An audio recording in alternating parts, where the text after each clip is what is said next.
I am Jezelle, a first-year nursing student at Central Mindanao University, and today I am going to demonstrate the procedure for turning a client into a lateral or prone position in bed. But before that, we're going to do an assessment, which is to check the medical record of any conditions or orders that will limit mobility of the patient, and perform pain assessment and before performing the activity.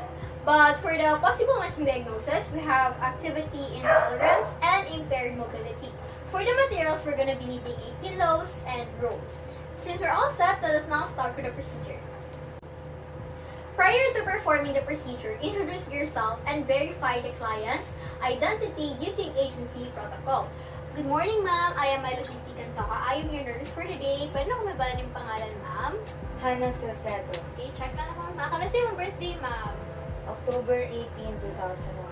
Okay, so now, explain the procedure to the client and what you're going to do and why is it necessary and how he or she can help you in doing the procedure. By doing this, it establishes rapport and the patient cooperation and reduces anxiety and stress for the patient. So now, ma'am, I am going to turn you into a lateral position, which means, ma'am, na ipatakiliti ka, ma'am, para dili kayo mabutang pressure in mga likod or especially yung spine. So, muna itong buhatan ng procedure today, ma'am. So now, we've already explained the procedure. We are now going to proceed to procedure number 2, which is perform hand hygiene and observe any other appropriate infection prevention procedures, and this is to prevent the spread of microorganisms. So now I'm going to apply alcohol-based hand rub since I've already washed my hands. And now we are going to proceed to procedure number 3, is to provide for the client's privacy. This is for the safety, security, and comfort of the patient. Since I've already closed all the curtains and the door, we are now going to proceed to procedure number 4. The head of the bed to a flat position or as low as the client can tolerate. This is to ensure the patient's comfort since it is already in its lowest point. So now we are going to proceed to procedure number 5, which is to raise the bed to a height appropriate for personal safety. Example given that the curtain bears elbows. But since this is the bed itself, so now we can't do anything about it. So now we're going to, this is to ensure the patient's comfort and allows the nurse to assess the patient properly. So assuming that the bed is at my elbow's height.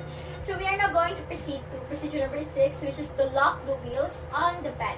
This is to ensure the safety of the patient. So it is already locked. We've already checked.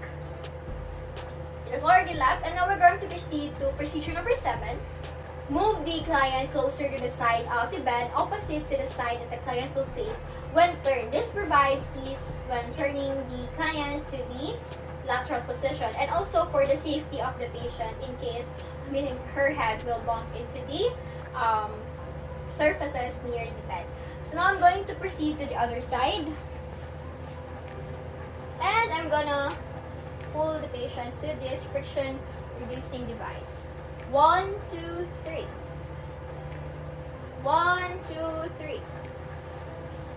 Okay.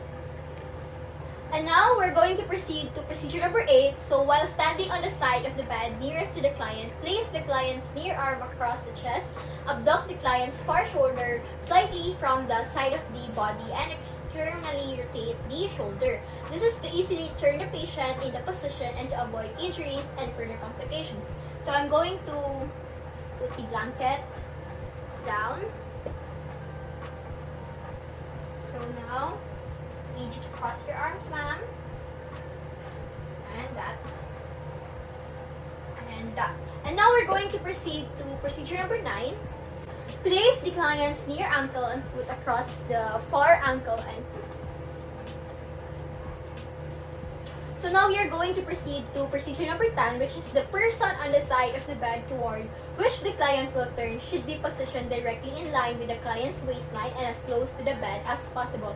So now I'm going to the other side to show you how it is done. So here, as close as possible to the bed.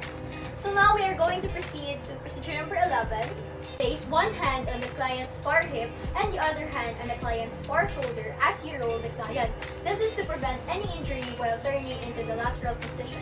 So now I'm going to do it right here and right here. And now for procedure number 12, position the client on his or her side with arms and legs positioned and supported properly. This to ensure proper body alignment and safety of the patient. So now I'm going to roll the patient in 3, and 1, 2, 3, go.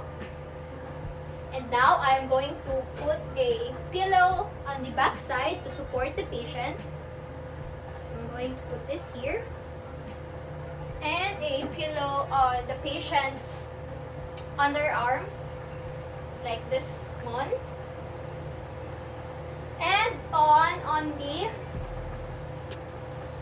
here, like that, to support the knees of the patient. And you can also turn your pillow. 1, 2.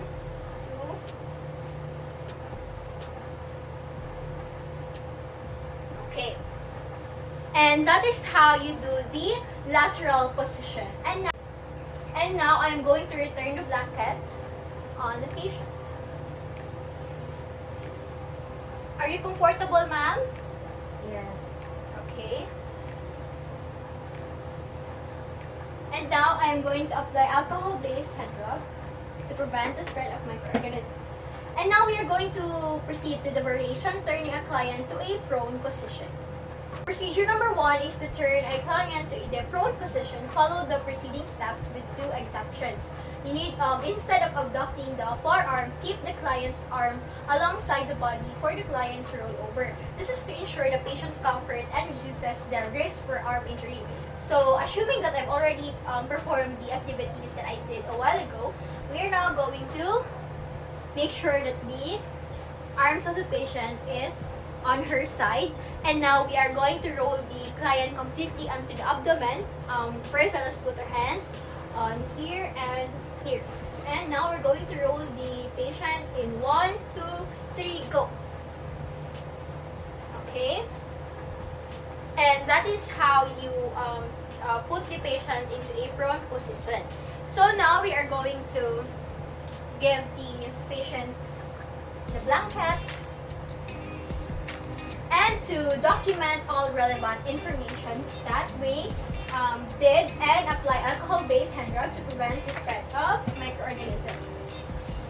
So now I am going to document the procedure that we did to the patient. Okay. And that's it for today. Thank you for watching.